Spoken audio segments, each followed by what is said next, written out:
예, 안녕하세요. 주제 22 가격 조정 약관부터 시작하겠습니다. 가격 조정 약관은 아까 잠깐 설명드렸듯이 기본적으로는 가격이 조정되는 거에 대해서는 인정하지 않는다라는 것이 기본적인 원칙이고, 근데 그 이외에 가격이 뭔가 조정이 됐을 때는 어떤 특정한 요건을 갖췄을 때 한해서만 인정해 준다는 법리로 이해를 하시면 될 것 같아요. 그래서 그런 가격 조정 약관이라고 하는 것은 기본적으로는 구매자랑 판매자 간에 매매 계약을 맺을 때 매매 대금을 얼마로 결정할지를 결정할 때 원래는 뭐 개당 얼마, 뭐 킬로그램당 얼마 이렇게 이제 결정을 하는데, 그게 아니라 기본적으로는 얼마로 하는데 어떤 요건에 따라서 뭐 110불이 될 수도 있고 90불이 될 수도 있다, 이제 이렇게 이제 합의를 하는 거죠. 그래서 그런 거를 관세 평가에서 인정해 줄 거냐 안 해줄 거냐, 이제 요 개념을 가지고 가격 조정 약관이다라고 생각을 하시면 될 것 같아요.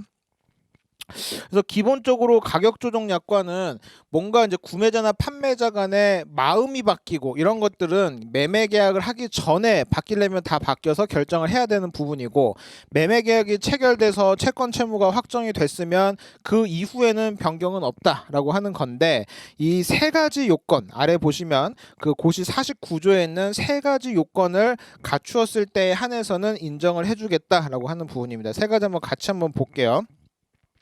첫 번째는 당연히 이제 매매 계약을 할 때 가격이 확정된 것은 아니지만 산출 공식이 확정되어져야 된다라는 표현을 쓰고 있어요. 그래서 이제 판례에서는 어떤 식으로 해석을 하고 있냐면, 가격이 결정되지는 않았지만 가격을 결정할 수 있는 그 계산 산식이 충분하게 확정적으로 결정되어져 있을 것이라는 것을 요점을 두고 있어요. 그냥 추상적으로 뭐 한 10% 정도 뭐 높인다, 낮춘다 이런 개념이 아니라 어떤 요건에 따라서 어떻게 됐을 때는 가격을 몇 퍼센트, 정확하게 몇 퍼센트를 높인다, 낮춘다라는 좀 정확한 산식에 의해서 결정이 이미 되어져 있어야 되는 거죠. 서면에 의해서. 그러니까 가격이 결정된 것은 아니지만 가격 산출 방법 자체는 명확하게 결정이 되어 있어야 하는 것이고, 그럼 이제 무언가가 확정이 안 됐기 때문에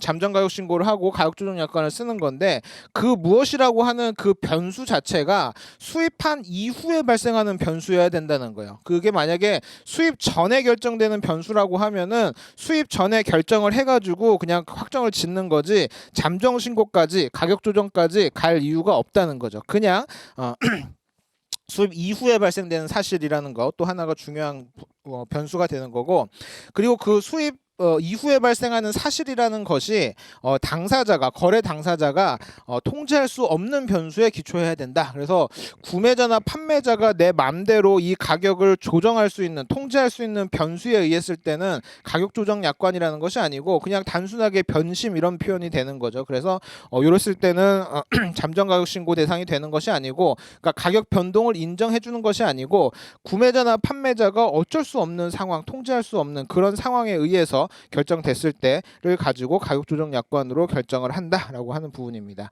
그래서 대표적인 가격 조정 약관이 뭐 예를 들면 우리가 철광석을 구매를 하는데, 철광석은 우리 광 같은 거 관세 평가에 나오죠. 광. 그래서 그 안에서 이제 철을 이제 채취를 하는 건데, 그 철이 광석이다 보니까 그 안에 예를 들면 우리 광석 안에 철이 몇 퍼센트가 균등하게 들어가 있지는 않잖아요. 그죠? 그래서 내가 이제 한 움큼 퍼왔는데 그 안에 70%가 있는지 80%가 있는지 모르는 거예요. 그죠? 그래서 다 수입을 한 다음에 결정할 때 이제 그렇게 하는 거죠. 내가 1톤 그 광을 1톤을 너한테 수출을 할 건데, 그럼 너가 수입을 할 텐데 그 가격에 따라서 70%인지 80%인지 그 안에 금광 그 뭐 철 함유량이, 그거에 따라서 가격을 결정하자 이렇게 하는 거예요. 그러면 그거는 수입한 이후에 와서 이제 정제 과정을 거쳐 봤더니 몇 퍼센트가 된다라는 것이 나오는 거고, 그거는 구매자나 판매자가 내 맘대로 그 광을 뭐 조절할 수 있는 건 아니잖아요. 내가 사서 그 뭐 정제 과정을 돌려봤더니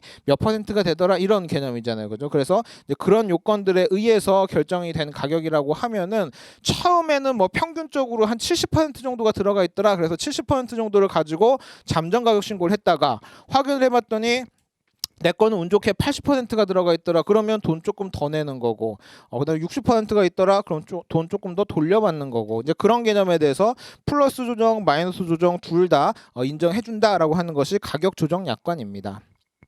그래서 기본적으로는 가격 조정 약관을 하려면 잠정 신고 대상이 돼야 된다는 거, 그리고 그 요건이 세 가지가 있다는 거, 그 세 가지 이런 부분은 좀 암기가 필요하겠죠, 그죠? 그래서 뭐 문제가 나오면 이거는 왜 잠정 신고 대상이 될 것이냐, 아니면 가격 조정 약관으로서 인정이 될 것이냐라고 이제 물어보면 기준이 1번, 2번, 3번이 있는데 그 중에서 판단을 해봤더니 너가 물어보는 상황은 1번, 2번, 3번을 다 충족시키는 것 같으니까, 아니면 뭐 2번은 충족을 못 시키는 것 같으니까 이때는 잠정 신고 대상이 아니다, 가격 조정 약관으로 인정받을 수가 없을 것 같다라고 결정을 하는 거죠.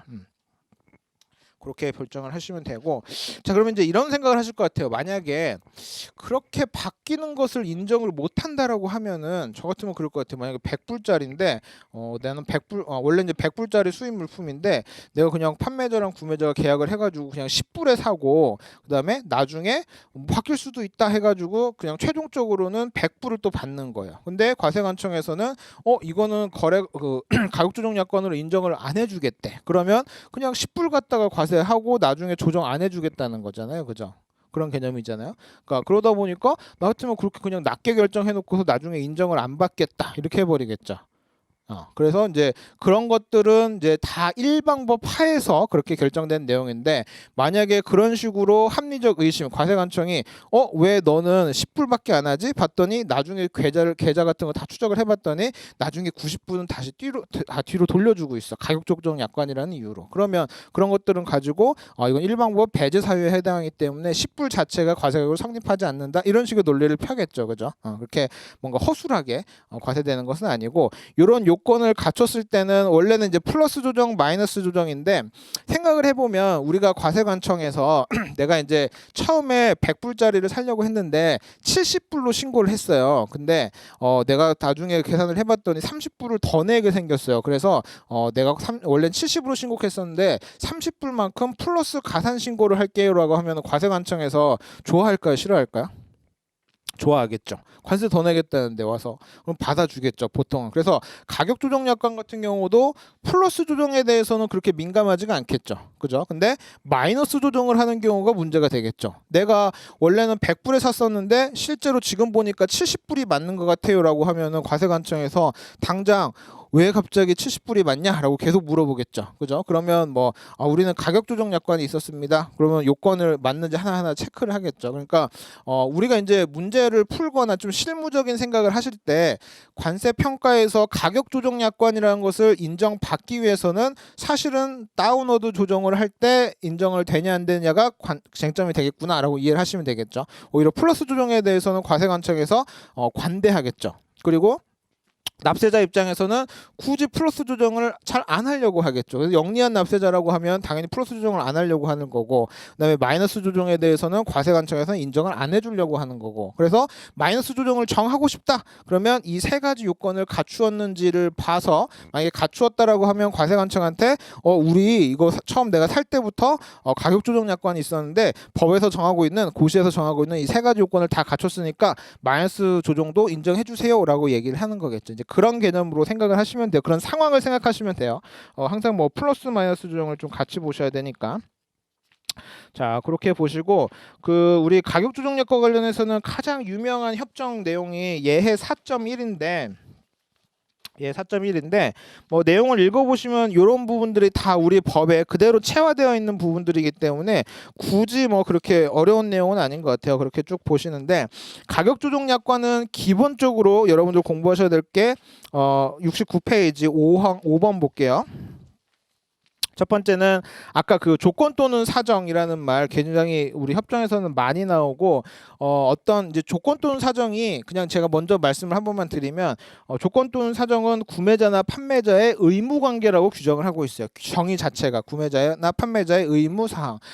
그러면 이렇게 생각하시죠. 분명히 의무 사항이라고 하면 당연히 매매 계약이 성립하면 의무 사항이 생기잖아요. 구매자는 대금을 지급해야 될 의무, 판매자는 물품을 인도해야 될 의무가 생기잖아요. 그 그 의무 이외에 다른 의무들, 부가적인 의무들, 예를 들면 내가 물건을 사고 100만 원을 주면 되는데 이 100만 원 주는 대신 네가 가지고 있는 자동차 나한테 팔아, 뭐 이런 계약들이 붙어 있는 거예요. 그 조건이 없었다라면 있을 때랑 가격이 좀 달라지겠죠, 그죠? 그런 부분들을 가지고 이제 조건 또는 사정이라고 하는데, 아까 그 수량 할인할 때도 조건 또는 사정 얘기가 나왔었죠. 전에 몇 건을 샀기 때문에 이번에 할인받는 것은 조건 또는 사정이다. 다시 말해서 구매자가 반드시 했어야 될 의무사항이다, 이렇게까지 보는 거죠. 근데 그거를 확대해서 확대하면 볼수록 일방법을 적용될 가능성이 굉장히 낮아지는 거예요, 그죠? 그렇기 때문에 조건 또는 사정의 법리는 좀 최대한 좁게 보는 건데, 지금 이제 수량 할인이라든지 이런 가격 조정 약관이라든지 이런 데서 나오는 것들은 항상 조건 또는 사정이 들어가는지 안 들어가는지를 이제 판단을 해보는 로직이 있는 거예요, 그죠? 그 얘기는 가격 조정 약관을 가지고 일방법으로 쓸 수 있는지 없는지를 결정을 하는 거예요, 그죠? 뭐냐면 내가 만약에 100불에 거래한 것이 가격 조정 약관에 의해서 플러스 10이 될지 마이너스 10이 될지 모르겠지만 10이 플러스 10이 됐든 마이너스 10이 됐든 이것은 그 자체로가 PAPP인 거잖아요, 그죠? 그래서 90을 기초로 뭐 플러스 가산 요소 아니면 마이너스 공제 요소를 가지고 결정하는 방법, 그다음에 110을 가지고 가산 요소 공제 요소 결정하는 방법, 둘 다 일방법에서 쓰는 내용이죠, 그죠? 그래서 만약에 이렇게 플러스 조정 마이너스 조정되는 것이 조건 또는 사정에 해당한다라고 하면은 일방법을 애초에 쓸 수 없으니까 플러스 마이너스 얘기를 할 필요가 하나도 없는 거죠. 근데 여기서는 이렇게 플러스 조정 마이너스 조정 가격 조정 약관으로 인정한다는 얘기는 일방법으로서 관세 평가할 수 있다라는 전제가 들어가 있는 거예요, 그죠? 그러면 그 중에서 우리 협정 5조에서 나와 있는 부분은 제일 첫 번째로, 그러면 여러 가지 일방법 배제 요소들이 몇 가지가 있는데 그 중에서 가장 근접하게 가장 먼저 검토해봐야 될 사항이 조건 또는 사정으로 볼 수 있는지 없는지다라는 부분이죠. 그래서 봤더니 이 부분은 조건 또는 사정으로 금지할 만한 항목은 아닌 것 같다라고 하는 게 이제 협정에서의 판단인 거죠. 자, 그렇게 보시고 뭐 어떤 요건들은 우리 규정에 나와 있는 거랑 똑같아요. 그 세 가지를 암기하시면 되고, 그다음에 7번에서 보시면 일방법을 여전히 적용할 수 있더라라고 하는 부분이죠. 그래서 그 PAPP 그다음에 PRC랑 관련된 그 PRC가 그 프라이스 리뷰 클로즈라고 해가지고 그 가격 조정 약관을 말하는 거예요. 그래서 그 PRC가 과세 가격으로 인정된다는 사실 자체는 일방법으로서 실제 지급 금액으로 그 금액 자체가 인정될 수 있겠구나라고 이해를 하는 겁니다. 그래서 이 조정된 후의 가격들이 110이 내지는 90이 일방법으로 인정될 수 있겠구나라고 하는 것을 얘기하고 있다라고 생각을 하시면 될 것 같아요. 자, 그렇게 그 저희 두 번째 그 교재를 마치고 다음 페이지로 넘어가서 가산 요소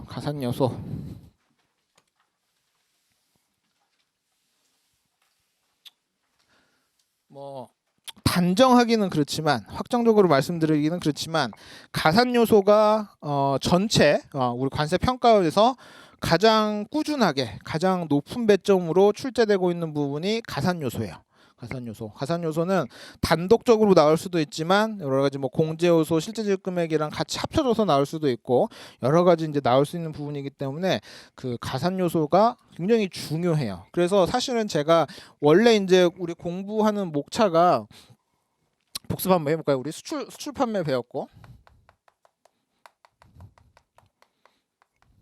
그다음에 실제 지급 금액, 그다음에 공제 요소,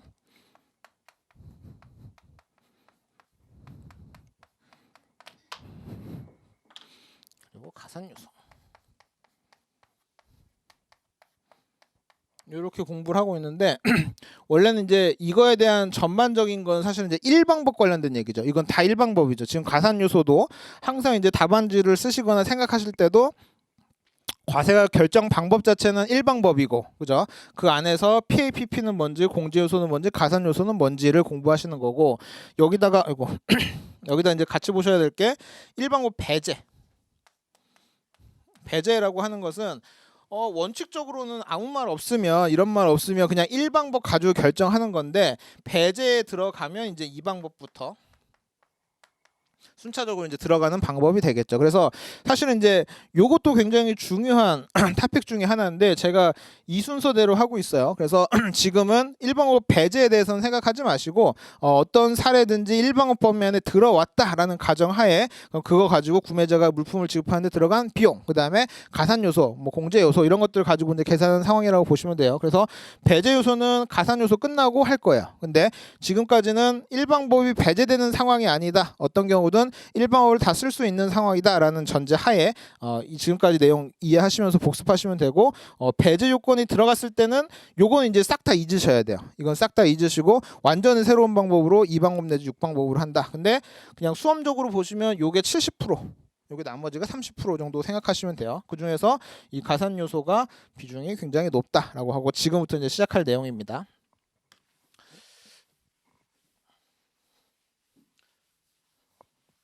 가산 요소라고 하는 것은 몇 가지 이제 기본적인 개념들인데 되게 중요한 말이니까 좀 잘 들어주세요. 몇 가지 중요한 개념들이 있는데 기본적으로 가산 요소는 형평성을 위해서 있는 규정이 맞아요. 형평성을 위해서 있는 규정. 그 얘기 이제 어떤 면에서의 형평성인지는 다시 한번 좀 구체적으로 설명을 드릴 텐데 형평성에 의해서 있는 규정이 맞고 그 얘기는 예를 들면 어떤 거래 당사자들이 구매자랑 판매자가 막 짜고 그러니까 일방법이 좀 단순하잖아요. 그리고 상거래 관행을 굉장히 존중해 주잖아요. 그래서 너네들이 결정된 가격이라고 하면 내가 다 인정해 줄게. 무조건 믿어 줄게라고 하는 게 이제 우리 일방법에서의 PAPP 개념인데 그걸 이제 자꾸 악용해서 거래를 우회 거래를 하고 뭐 이런 사람들을 있으니까 아니면 또 이제 뭐 이렇게 나쁜 의도로 그렇게 하지도 않더라도 예를 들면 어떤 거래 구조에 따라서는 이제 지급하는 방식이나 이런 게 다르기 때문에 그냥 이 가산 요소라는 개념이 없으면 형평성이 위배될 가능성이 굉장히 많은 거예요. 그래가지고 딱 그 가산 요소에서는 6가지 항목을 정해놓고 이거에 대해서는 어떤 경우라도 구매자가 지급을 했을 때는 가산을 시켜서 무조건 통일된 과세 가격을 결정시키겠다라고 하는 게 이제 가산 요소의 개념이에요. 그래서 일단은 제가 가산 요소 종류부터 한번 써보면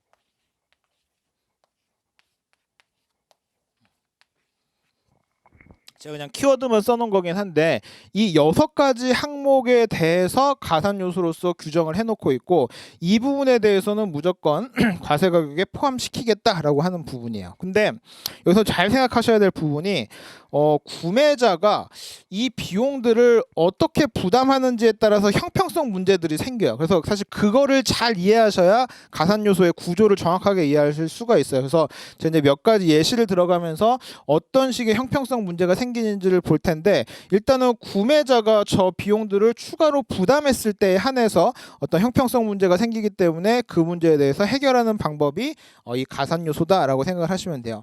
간단하게 하나만 설명을 한번 드려볼게요.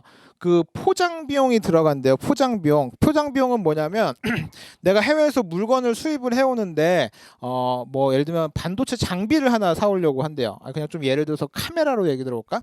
카메라를 하나 수입을 하고 싶어요. 그래서 카메라를 미국에서부터 이제 사오려고 하는데 그 카메라를 그냥 들고 올 수는 없잖아요. 깨질 수도 있잖아요. 렌즈가 그죠? 그러니까 포장을 잘 해야 돼요. 뭐 예를 들면 막 뾱뾱 막 공기 충진제, 그다음에 뭐 종이 박스, 뭐 플라스틱 박스에다 해가지고 잘 이제 꽉 이게 흔들리지 않거나 어디 부딪혀도 좀 충격을 흡수할 수 있도록 포장을 해가지고 수입을 한대요. 그죠? 그러면 내가 수입하는 물건의 포장이 된 카메라네요. 그죠? 포장이 된 카메라. 그러면 포장을 하려면 돈이 들었겠죠. 포장하려면 돈이 들었겠죠. 그죠? 그러면 그 포장을 할 때 들어가는 비용은 누가 어떻게 지급을 하죠? 보통 일반적으로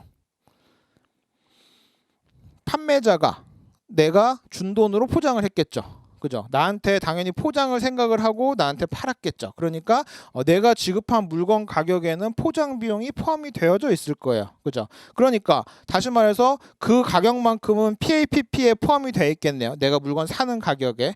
그러니까 포장 비용이 들어가서 내가 물건 카메라를 사는데 포장이 된 카메라를 사는 거고 그걸 가지고 내가 대금을 지급을 했을 때는 가산 요소가 개입할 여지가 하나도 없어요. 내가 어차피 그 물건 가격 안에 포장비가 포함이 되어 있잖아요. 근데 나는 포장은 했어요. 그러니까 포장비를 또 둬야 된다라고 하면은 그건 이중과세 문제가 생기는 거죠. 그죠? 그러니까 여기서 말하는 가산 요소는 포장 비용은 과세 가격에 포함이 되는 것은 맞는데 그게 구매자가 추가로 지급을 하지 않았다라고 하면은 그때는 구매자가 추가로 지급을 했으면 가산을 시켜야 된다라고 하는 거예요. 자, 여기서 제가 중요한 말을 했는데 구매자가 추가로 지급했다는 말이 되게 중요한데 구매자가 만약에 추가로 지급을 하지 않았으면 어떻게 됐을까요? 당연히 판매자가 지급을 했을 거고, 그죠? 당연히 판매자가 지급을 했을 거고, 그 얘기는 궁극적으로 나한테 물품값에 포함시켰겠다라고 얘기를 하는 거죠. 그러니까 결과적으로 보면 포장된 카메라를 내가 수입하는데 물품 가격에 포함시켜서 내나 아니면 포장비를 별도로 지급하나 결과적으로는 내 입장에서는 똑같은 물건을 수입한 것도 많고 과세 가격도 똑같은 셈이죠. 근데 만약에 가산해야 된다는 규정이 없으면 어떻게 되죠? 내가 그냥 물건만 사오고 포장비는 별도로 줬대요. 그러면 그렇게 물건을 한 번에 사온 사람과 별도로 준 사람의 과세액이 달라지겠죠. 포장비를 내가 별도로 줬다라고 하면. 그래서 그런 불공평성을 막기 위해서 그냥 가산 요소라는 것을 규정을 해버린 거예요. 그래서 이 가산 요소에 해당하기 때문에 구매자가 지급한 비용이라고 하면 과세 가격에 같이 포함시켜야 된다 이런 표현이 되는 거예요. 자, 제가 이거를 표로 한번 조금 더 보기 좋게 설명 한번 드려볼게요. 제가 두 가지 상황이 있는데 포장이 안 된 카메라를 사왔어요. 안 된 물건이라고 할게요. 그 다음에 포장이 된 물건을 사왔어요. 근데 그냥 예시사항으로 포장이 안 된 물건은 95불이고 그 다음에 포장비 5라고 해볼게요. 그래서 내가 포장이 안 된 물건을 샀을 때랑 포장이 된 물건을 샀을 때의 가격이 다르겠죠, 그죠? 그런데 포장이 됐는데 이 포장비를 판매자 부담,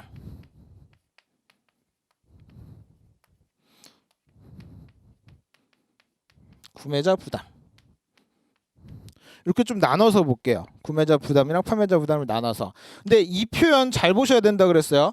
그 포장은 되어져 있는데 이 포장 비용에 대해서 판매자가 부담을 했다. 그러면 판매자가 당연히 공짜로 해준 게 아니라 내가 이미 물건값에 줬고 그럼 그걸 가지고 이 사람이 포장비 알아서 충당을 했겠지라는 추정이 가능한 거죠. 그죠? 그거는 실제로 얘가 지급을 포장비를 얼마나 썼든 그런 거랑 아무 상관없어요. 그죠? 그러면 나는 이 물건을 살 때부터 포장 비용이 얘가 너무 과다하게 청구하는 것 같은데 그러면 포장 안 된 상태에서 내가 포장할 수도 있는 거죠. 그죠? 그러니까 이제 어떤 계산안에는 이런 게 다 포함되어 있다라고 생각을 하는 거예요. 그죠? 그러면 나도 지급을 할 때도 계산을 하고 있는 거고 이 판매자도 포장된 카메라를 나한테 팔 때도 다 감안을 하고 판매를 하는 거죠. 자, 그래서 이때의 PAPP를 한번 볼게요. 포장이 안 된 카메라를 내가 구매를 하고 싶어요. 구매자가. 그러면 이때 가격 얼마죠? PAPP 95. 포장이 된 카메라를 샀는데 판매자가 포장비를 부담을 했대요. 그러면 과세가 PAPP 일반적으로 얼마로 결정돼야 될까요? 100.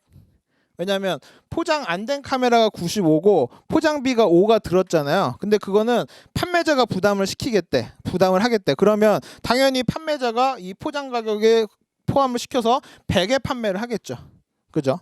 근데 이번에는 구매자가 부담을 하겠대요. 구매자가 포장비를 부담을 하겠다라고 하면은 이때는 그 PAPP는 얼마가 될까요? 이때는 95가 되는 게 맞죠. 그렇죠? 이렇게 되는 상황인 거예요. 그래서 지금 사실은 요 내용을 잘 이해를 해야 되는데 우리 관세평가에서는 판매자가 부담했다는 얘기는 당연히 물품값에 포함되어 있다는 추정이 가능하다는 거죠. 그죠? 추정이 가능하고 그거는 뭐 실제로 했든 안 했든 상관없이 합리적 추정이다라고 보는 거죠. 그래서 이렇게 됐을 때 과세 가격은 이제 어떻게 결정이 되는 거냐면 이건 95로 결정이 되는 거고 이건 100으로 결정이 되는 거고 이건 95로 결정이 되는 거예요. 그죠? 근데 이때 얘랑 얘가 과세 가격이 다르잖아요. 그죠? 이 얘네 둘이 과세 가격이 다르잖아요. 이거는 형평성 문제가 있나요? 이건 없죠. 그렇죠. 애초에 포장이 안 된 카메라와 포장이 된 카메라는 가격이 다른 거예요. 그러니까 똑같은 카메라를 수입해왔지만 이건 가격이 다른 거는 당연한 이치예요. 그죠? 근데 형평성 문제는 여기서 발생하죠.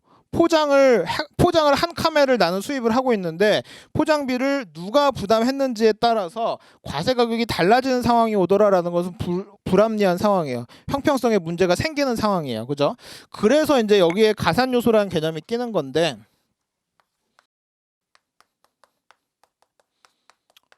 자, 포장이 안 된 카메라를 95에 사올 때 구매자가 추가로 부담하는 비용이 있어요?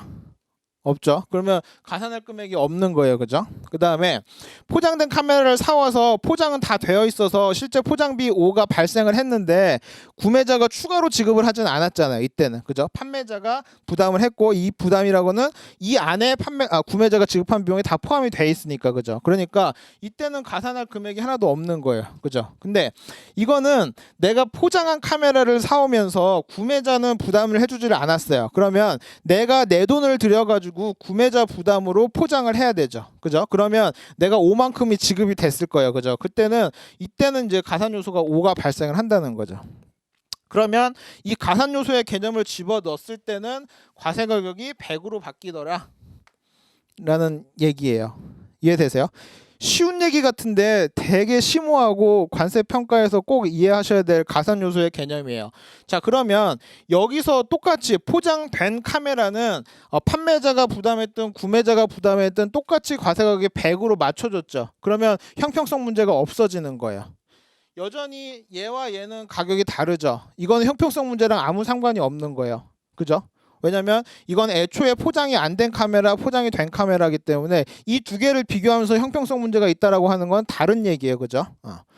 간단한 얘기인데 이게 가산 요소 전반에 걸쳐서 다 들어가는 얘기예요. 어떤 비용이 들어가든 간에 이 표 안에다 집어넣으면 다 포함이 돼요. 그래서 이제 몇 가지 조금 더 이제 어려운 얘기들이 있는데 기본적인 가산 요소와 관련된 논리는 이거예요. 그러니까 여기다 포장을 넣어도 마찬가지, 수수료를 넣어도 마찬가지, 뭐 권리 사용료를 넣어도 마찬가지, 똑같은 개념이에요. 그죠? 이 개념을 꼭 보시고 그러면 여기서 이 플러스 조정을 하면서 형평성 문제가 발생하더라, 형평성 문제를 해결을 해주더라, 이 내용 꼭 같이 한번 이해하시면 좋고 자, 그 다음에 이제 가산 요소랑 관련해서 또 중요하게 생각해야 될 부분 중에 하나가 이 가산 요소 얼만큼 가산할 것이냐에 대해서는 반드시 객관적이고 수량화된 근거에 기초해야 된다라고 하는 게 기본 전제예요. 그러니까 그게 만약에 없으면 그냥 95 정해놓고 이게 대충 뭐 한 5 정도 될 것 같은데 이런 과세 논리는 없다는 거예요. 우리 조세법은 1원, 0.1원이라도 정확하게 계산이 돼야지 뭐 대충 뭐 그 정도 되겠지 이런 개념은 없는 거예요. 그죠? 그래서 이 포장에 들어가는 비용을 실제로 구매자가 포장업자한테 얼마에 지급했느냐 이거에 따라서 과세 가격이 다 달라지고 결정이 된다는 거죠. 근데 만약에 이게 정확하게 계산이 안 된다라고 하면은 이게 아무리 정확해도 이거 잘못 더해지면은 100이 안 나올 수 있잖아요. 그죠? 그러니까 이 가격 둘 다 정확하게 객관적이고 수량화할 수 있는 근거에 기초해야 된다라고 표현을 하는 거죠. 객관적이고 수량한다는 말은 두 가지가 있는데 어떤 숫자가 객관적이라는 말은 이제 평가에서는 어떻게 표현을 하냐면 GAAP라고 해서 일반적으로 인정된 회계 원칙에 따라 입증 가능한 금액이다라고 하는 거예요. 그러니까 어떤 금액이 그냥 만들어진 게 아니라 국제적인 회계 기준들이 있잖아요. 그 회계 기준에 따라서 봤더니 정확한 금액이 맞더라라고 하는 것이 객관적인 금액이라는 말이고 수량화할 수 있다는 말은 그것이 숫자로 표현되더라라고 하는 거예요. 그래서 대충 뭐 중요하다 안 중요하다 이런 추상적인 개념이 아니라 정확하게 얼마다라고 떨어지는 것이 수량화할 수 있다라는 표현이에요. 그래서 가산 요소라고 하는 것은 항상 객관적이고 수량화할 수 있는 근거에 거에 기초해야 된다라고 하는 부분 또 한번 제가 이따 정리 한번 같이 해드릴 거고, 그다음에 이제 또 가산 요소랑 관련해서 또 중요하게 생각을 하셔야 될 부분이 법에서 이 6가지 가산 요소를 정해놓고 있어요. 미국에서는 5가지를 정하고 있어요. 제가 저번 시간에 이 운이 국제 운송 비용 같은 경우는 미국이랑 호주 같은 경우는 가산 요소에 안 넣는다 그랬죠. 그래서 우리 협정에서도 사실은 5가지 하고 이거는 선택해라 이렇게 돼 있는 구조예요, 그죠? 근데 우리 법에는 이렇게 6가지를 쭉 규정을 해놓고 있어요. 근데 과세관청 입장이죠. 가산 요소를 늘리고 싶은 건 과세관청 입장이죠. 과세관청 입장에서는 자꾸 이 범위를 늘리고 싶어요. 어떤 사람이 구매자가 실제 지급 금액 이외에도 얘가 자꾸 뭐를 보내고 있는 것 같은데 이게 수입품이랑 관련이 된 것 같아. 그래서 이거 좀 과세가 다 포함을 시켰으면 좋겠다라는 계속 그런 생각을 하겠죠. 근데 우리 조세법이라는 것은 그렇게 고무줄 늘리듯이 하는 개념이 아니기 때문에 이 딱 법에서 정한 6가지 이외에는 절대로 가산시키지 마라라고 하는 것이 또 큰 원칙 중에 하나예요. 그러니까 가산 요소라고 하는 것은 법에서 6가지를 규정을 하고 있고 그 외에는 절대로 추가 가산을 하면 안 되고 확대 적용하면 안 되는구나라고 알고 계셔야 되는 거예요. 그래서 예를 들면 이제 이런 게 답쓰기 되게 좋은 개념이겠죠. 어떤 쟁점이 나왔는데 이 6가지가 아닌데 뭔가 가산을 해야 될 것 같아. 그러면 가산 요소 이외에는 절대로 추가로 가산하지 않도록 하고 있는 게 관세평가 협정과 법령에서 정하고 있는 논리다라고 이제 하는 거죠. 그래서 그 개념 사실 이 표 다시 한번 좀 혹시 한번 잘 표시해 놓으시고 복습해 보시면 좋겠고, 이 표는 사실은 어떤 가산 요소를 공부하시든 간에 항상 한번 대입을 해 보시고 검토를 해 보실 필요가 있어요. 그다음에 제가 여기다 조금 더 넣어 드릴 부분이 예를 들면 구매 수수료, 그다음에 국내에서 개발된 용역 비용 같은 경우는 이 가산 요소에 포함되지 않는다라고 하는 부분들이 있는데 그건 또 이 표의 안에서도 이제 조금 변형을 하면 또 이해가 되거든요. 그래서 그거는 제가 한번 같이 해드릴 테니까 그냥 기본적으로 어떤 가산 요소가 들어가면은 PAPP가 이렇게 변경될 것이고 가산 요소 과세 가격은 이렇게 결정돼서 형평성 문제가 사라진다. 요 개념 같이 좀 생각을 꼭 하셨으면 좋겠습니다.